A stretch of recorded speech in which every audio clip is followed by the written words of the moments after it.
We had been childhood sweethearts, and we finally married several years later when we were both 21 years of age. But I lost him on our honeymoon in a motorbike accident.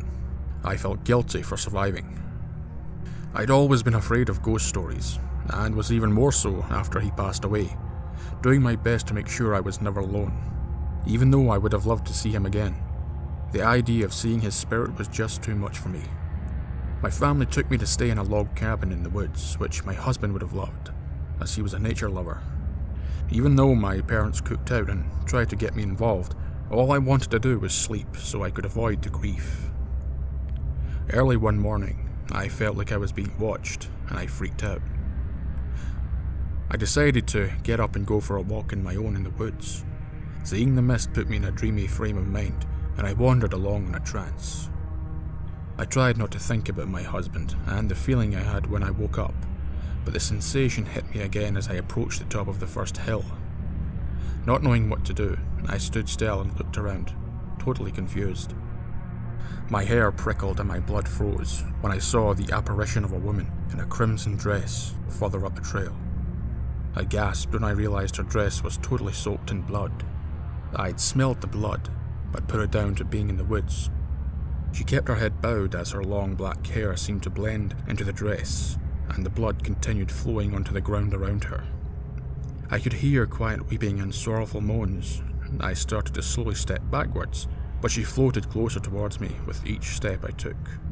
Shaking with fear, my mind scrambled to figure out what to do. Then the woman slowly looked up from under her long strands of hair hanging over her face.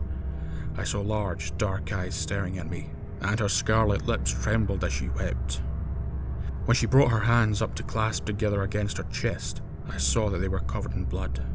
I felt like I was trapped. I raced away one more time and she materialized directly in front of me, now reaching her hands out and drawing me in for a deathly hug.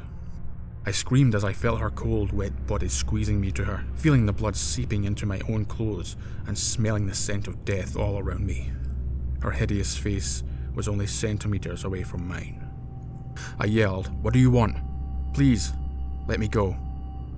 I pulled away from her as hard as I could. She looked into my eyes and chilled my breath as I panted in blasts of cold air.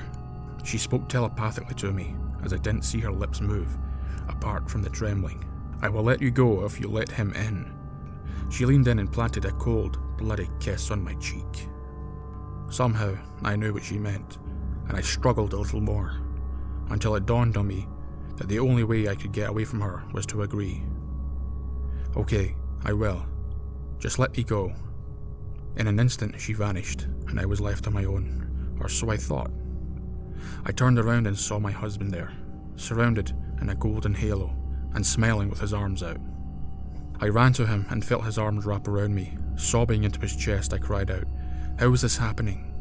He stroked my hair and whispered, "I wanted to say goodbye." She brought us together through her own grief. After the long goodbye, he vanished, but I saw the woman smiling through her own sadness. She slowly started moving further and further away, just as she had approached moments earlier.